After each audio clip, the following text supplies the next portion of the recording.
The key slid into the lock, but it refused to turn. I looked closer and noticed a brand new deadbolt that had never been there before.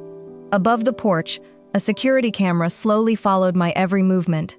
Through the living room window, my daughter-in-law Rachel stood with her arms folded, watching me without the slightest hint of surprise. I smiled awkwardly and lifted the grocery bag in my hand, convinced there had to be some misunderstanding. Instead of opening the door, she calmly raised her phone.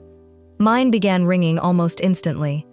"Margaret," she said in an unusually steady voice, even though only a pane of glass separated us. "You cannot come inside anymore." I laughed softly, expecting a strange joke that had gone too far. "Rachel, stop playing around and unlock the door." Her expression never changed. "This is no joke." My heartbeat quickened. "What are you talking about? This is my home." She looked directly into my eyes before delivering words that would replay in my mind for months. "Not anymore. David signed everything. My son, the one person I believed would never betray me." I searched the house through the windows, hoping to see him rushing downstairs to explain this nightmare, but every curtain remained perfectly still. I suddenly realized that everyone inside already knew I would be standing on that porch, confused and helpless. Whatever had happened had been carefully planned long before I arrived home. 3 weeks earlier, Rachel had begun asking questions that seemed completely innocent. She wanted to know where I kept my property tax statements, whether my homeowner insurance was paid automatically, and if I still had copies of my original deed. I answered without suspicion, because she claimed she was helping organize family records in case of an emergency. David even smiled and told me she worried about me because I had recently celebrated my 73rd birthday. "She just wants to make life easier for you, Mom," he had said. I believed him because I had always believed my son. After my husband passed away 11 years earlier, David became the center of my world. I never wanted him to feel the burden of caring for an aging mother, so I remained independent, maintained the house myself, and refused to complain even when climbing the stairs became more difficult each winter. When David married Rachel 7 years ago, I welcomed her with genuine affection. I helped pay for their wedding reception, watched my grandchildren whenever they needed a babysitter, and never asked for anything in return. 2 years ago, when David unexpectedly lost his management position, I invited the entire family to move into my home until they recovered financially. We all agreed it would only last 6 months. 6 months quietly became a year, then another. Without asking, Rachel slowly transformed every room. Family photographs disappeared from the hallway and were replaced with new decorations she preferred. My favorite reading chair suddenly appeared in the basement because it did not match the living room anymore. Even small conversations began changing. She stopped saying "your kitchen" and started saying "our kitchen." She referred to guests as visitors to "our house." Each time I noticed, I convinced myself I was being overly sensitive. Then one evening, David placed several documents beside my dinner plate while Rachel silently handed me a pen that was already uncapped. "These are only emergency authorization papers," David explained warmly. "If you ever become sick, I can help pay your bills without legal delays." I trusted him without reading every page. Looking back now, I cannot remember whether Rachel was smiling because she loved our family or because she already knew exactly what those signatures would someday allow her to do. The following morning, I drove straight to the county recorder's office believing a simple mistake would be corrected within minutes. Instead, the clerk politely printed several public records and placed them in front of me. My hands began trembling before I finished reading the first page. My house had not been sold, but a recently recorded property transfer listed David and me as joint owners, with rights that I did not remember granting. Attached to the filing was a notarized power of attorney carrying what appeared to be my signature. I recognized my handwriting, yet something felt terribly wrong. Dates were different from what I remembered, and several pages had clearly never been shown to me at my dining room table.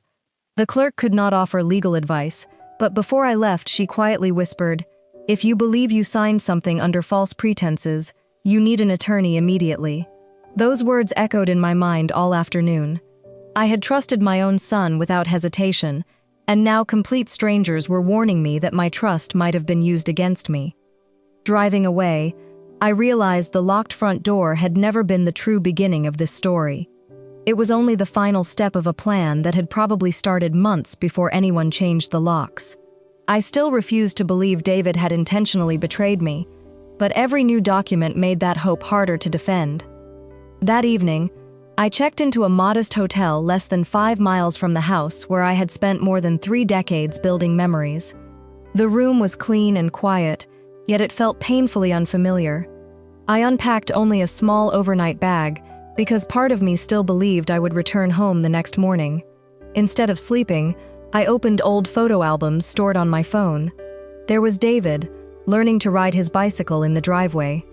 David proudly holding his college diploma. David standing beside Rachel on their wedding day, while I smiled between them with tears of happiness. Every photograph reminded me of promises our family had once believed were unbreakable. Just after 9 o'clock, my phone buzzed with a message from Rachel. There was no greeting and no apology. Please stop creating unnecessary drama. The children are upset. We think it would be healthier if you found another place to live permanently. I stared at the screen for several minutes before replying with only one sentence. Tell David I want to hear this from him. My message remained unread until the following morning. David never called. He never texted. His silence hurt more than Rachel's words ever could. At that moment, I understood that saving my family might no longer be possible. My only remaining choice was to uncover the truth before I lost not only my home, but also every memory that home had protected. 2 days later, I met attorney Michael Bennett, a calm man in his early 60s, whose office walls displayed decades of family law awards instead of expensive artwork. He listened without interrupting, while I explained everything from the unexpected paperwork to the locked front door. When I finished, he remained silent for several seconds before asking a question nobody else had considered. Margaret, who scheduled the appointment with the notary. I searched my memory and realized I had never arranged one myself. Rachel had told me a mobile notary was simply stopping by because it would save everyone time. Michael slowly nodded and requested copies of every document I possessed.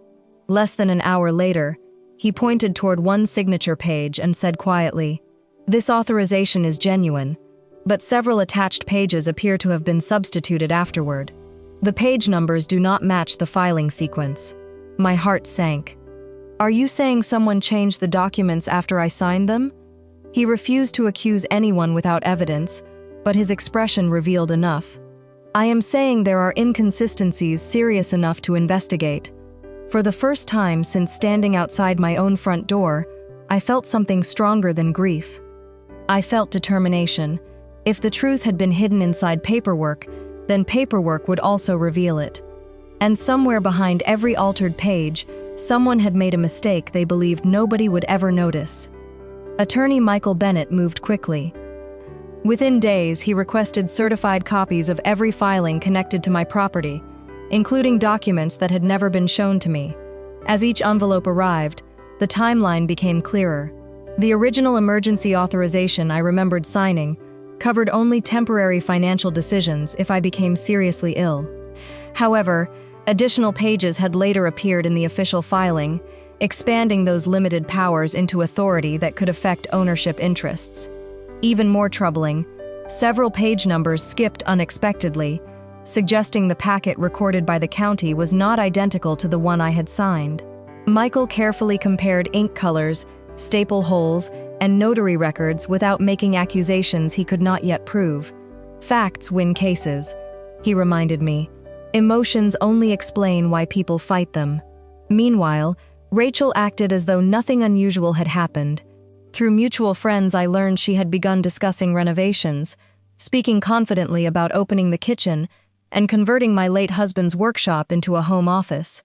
She behaved as though every decision had already been settled. David remained almost completely silent. His silence hurt more with each passing day, because I knew the kind young man I had raised would never have spoken to me this way, unless someone had convinced him that I was the problem. Michael advised me not to confront either of them again, until we understood every document. Patience, he insisted, would reveal far more than anger ever could. One unexpected phone call changed everything. The mobile notary whose name appeared on the paperwork contacted Michael after receiving his formal request for records. She explained that she kept personal appointment logs beyond what the law required because she believed detailed notes protected everyone involved. According to her journal, she had witnessed me sign only a small group of documents during a single 30-minute visit.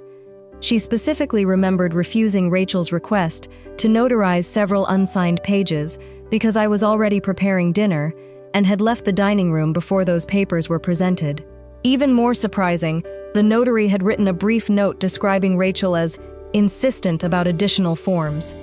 Michael thanked her and immediately requested a sworn statement. Although that statement alone would not decide the case, it transformed our investigation.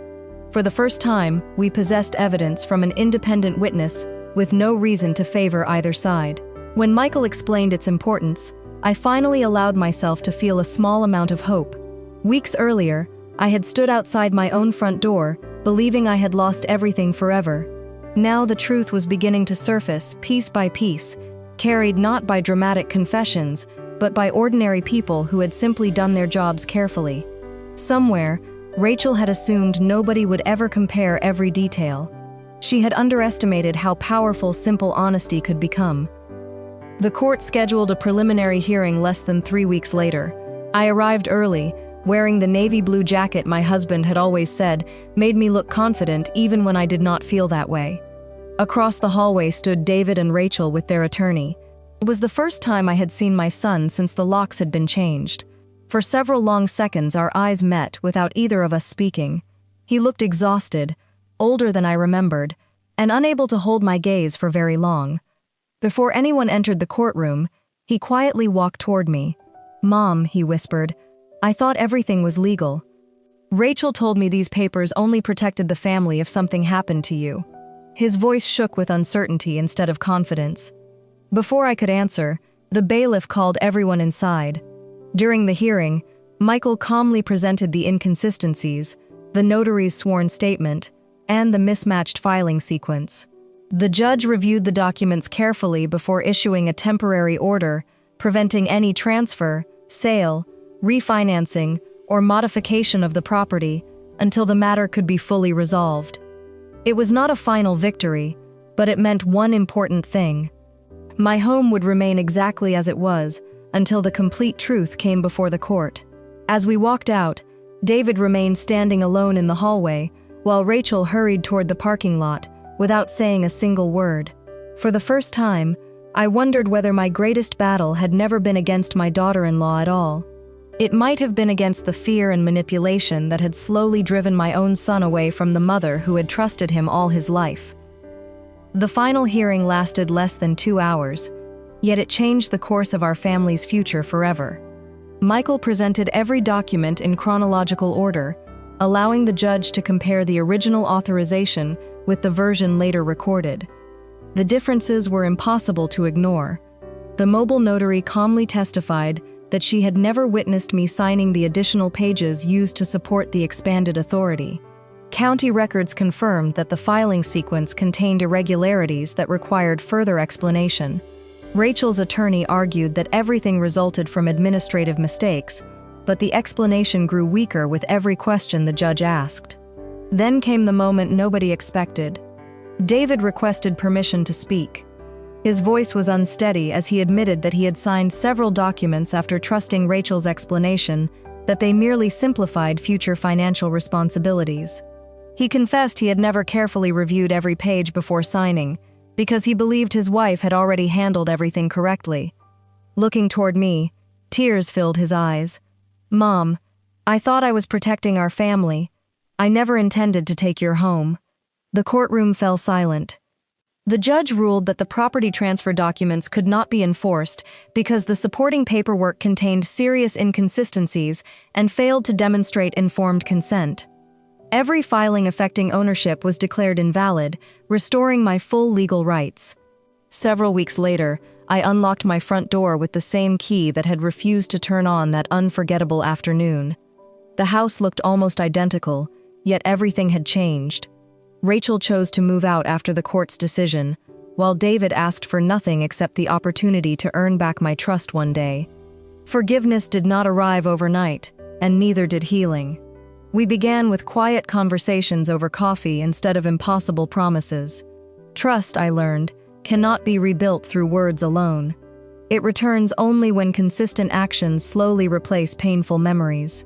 Standing once again inside the home my husband and I had built together, I realized the greatest victory was never simply getting my house back. It was refusing to surrender my dignity, my truth, or my belief that honesty will eventually outlast deception, no matter how convincing that deception first appears.